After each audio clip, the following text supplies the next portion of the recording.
let's give you an update on my RzR. I got the 34s. This is all used stuff. You know, I didn't go nothing brand new, nothing like, well, parts wise. But as far as wheels, because this isn't gonna be staying like this. I got the new rack and pinion in, I got the tie rod ends, I got bearings, I got axles, I keep finding issues. All right, so let's start off at the beginning. Bike didn't have brakes. Cool, nothing. As long as nothing major is wrong with the brakes, it's cool. Well, start getting into it. The passenger rear missing a caliper. Get a caliper in. Put it on, put that in the brake line in. So I knew for sure it was missing brake line. So I bought the brake line caliper, go to put it on, find out it has regular XP hubs. Regular XP hubs, the XP, the bolt holes are closer together. So if I had to guess, probably about a 1/4 inch closer. So you can put the turbos on it, but you gotta drill it. So this is my personal bike. I said, screw it, I'm drilling it. I ain't going to buy no new hubs. I already got new bearings in them. I'm gonna ride this shit out of this. Bearings go bad, then I'll get the regular turbo hubs. So I get the brakes, the top bolt, this one right here. I end up taking it and I took a drill bit, and it easy 4 hours, 3-4 hours, just slowly drilling, making my way up until I matched the hole in this. I would stop, take it out, put my camera on my phone like this, see where that bolt hole is, and then just keep slowly walking it. Well, get this side good. Okay, cool. Side's good. Move on to the next side. It had a caliper. Come to find out, I don't even know what this caliper's for. This one, no clue what it goes to. I've never seen this bolt pattern before. It looks identical to the Polaris caliper itself, but the bracket, I couldn't tell you. I get all the caliper, it comes in. But guess what? Same fucking issue. So I drill it up, do like same thing I did to this side. Mount my hoses. All right, getting close. I start to put the fluid in, start working this way. I said, man, where's my cap for my reservoir? Well, I ended up having to buy another reservoir just for the cap because I couldn't find a freaking cap. And it was cheaper to buy a reservoir. So I said, all right, so maybe I'll just buy a reservoir. If I need it, I'll have it. I get that, start bleeding the brakes. I find I have a leak at the little bypass, the little metering block. So go ahead and get that done. Get my brakes to start, you know, getting close to working. Come to find out, I don't have a cap. The cap for the other caliper, other thing, does not go on this one.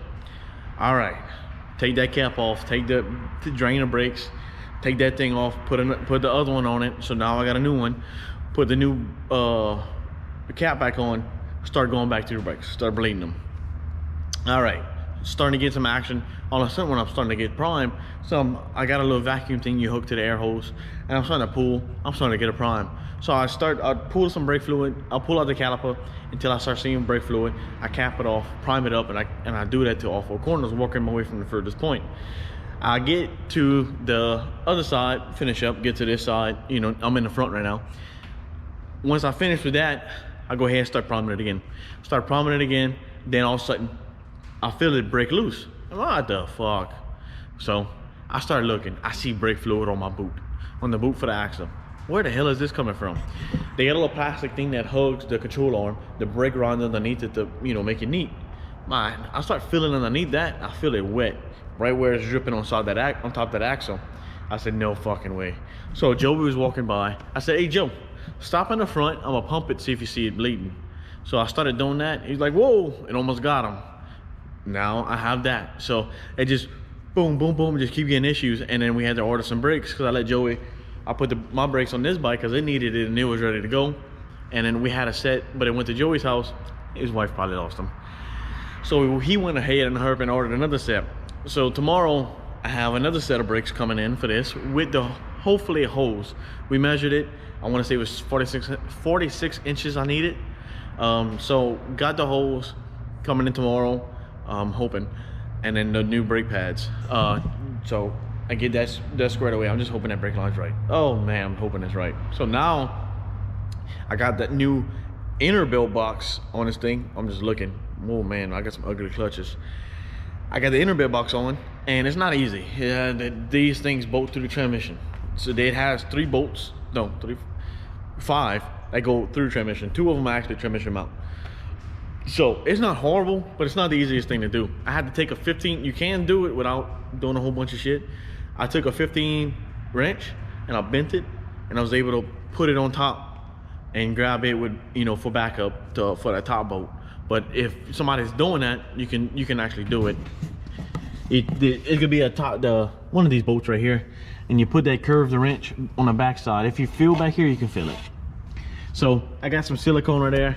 I didn't do the prettiest job. I'm just trying to hurry and get it done, because as soon as I get that top piece on, then I gotta go straight to building a 500 motor. So Corey got me here, like, god damn it, Corey.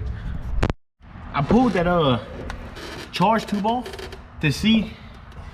Okay, I can show you better than I explain it. This is the snorkel that you need to put in your belt box. Well, you need a silicone underneath of it so no water gets in it.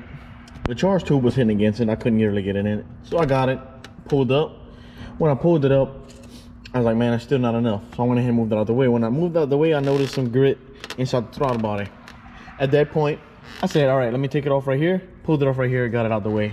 There was just that one little line on the recirculation valve. Pulled it off, pulled this out, and this thing was disturbing. So I went ahead and cleaned it out. Well, right here, this is the old one. Right here on this little tab, put my hand on silicone. It was slightly bent up. I started to put the screw in on this side and this side, and I didn't like the way this one was feeling. I said, screw it. I seen, wow, that was ironic. So I put it down until I seen it was the flattest I could get it. And I said, screw this. I went ahead and I put some silicone deep inside that crack to seal it. I'm leaving it like that. It's tight, it don't move. I ain't taking no chance of damaging those threads. So looks like this is gonna be snorkeled. Good thing I did, you know, kind of glad I did all this, because this charge tube was a little cruddy. I didn't want none of this going either inside the intake or, you know, going through the turbo. So get started on this thing, getting all this apart, and I'm gonna get the diff out. I'm gonna bring you back once I get the diff out and we can start tearing it open. I don't want to bore you all with all this bullshit. So I'm gonna go ahead and give 3 things off that a lot of you Polaris owners know exactly what I'm talking about. 3 of the issues that I find that I can't stand with the Polaris. I love these bikes, absolutely love them. My favorite, my go-to bike, no, hands down, is the U-joints on the front jaw shaft tend to go bad fairly quickly. But it's this pin that holds the front jaw shaft on the diff, and the axle is being stuck inside the diff. Ooh, my last job I did was a 4-seater RzR, and I fought like hell, 5 hours. So got that done, but that's usually the issues I see wrong with them. The few folders I did and the bikes I did, usually just one side that gives me trouble. But that's, unfortunately, that's the only downfall I see. But there is a thing you can do. We usually put bolts in place of this. I want to say it's a 5/16 bolt that we put, and with a Teflon nut. You want to get it just enough to where it has enough threads to go right on the outside of that nut. That's like, you know, you make sure you got enough engagement. But every time I take this pin out of these Polarises, that's what's going in it, is that bolt with that nut in it. You ever work on it again, you unbolt it, pop that bolt through. It's a lot better than having to deal with these things. Good news, diff came apart fairly easy. I went ahead and cleaned it. They had, good thing I did when I did, I found sandy mud in it. So it had to be seeping through, seals are bad. But I knew for sure the pinion bearing was going out. So that seal was leaking, it must have seeped through there. But I didn't really go through much water this past trip we went ride. I ended up taking it down for some reason. So we became a Super ATV dealer, so why not start getting as much parts as I can through Super ATV. I was going through, and for some reason the Polaris don't offer these bearings new.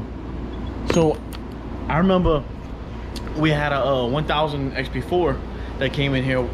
We did a lot of work to this bike, and then I had to rebuild this diff. Well, it still had, you know, pretty good bearings on that side, but his pinion bearing was bad as well. Luckily, you know, I threw them away, so I had to go dig for them. But I did find these bearings that are still good. So I'm gonna go ahead and put these on there. And I gotta wait for this new armature plate to come in, because you can see that wear. I don't want it to